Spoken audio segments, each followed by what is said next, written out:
শিব ঠাকুরের গলায় দোলে বইটি ফলের মালিকা।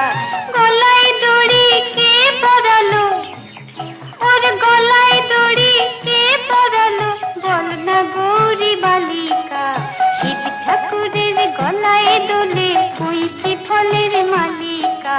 শিব ঠাকুরের গলায় দোলে বইটি ফলের মালিকা।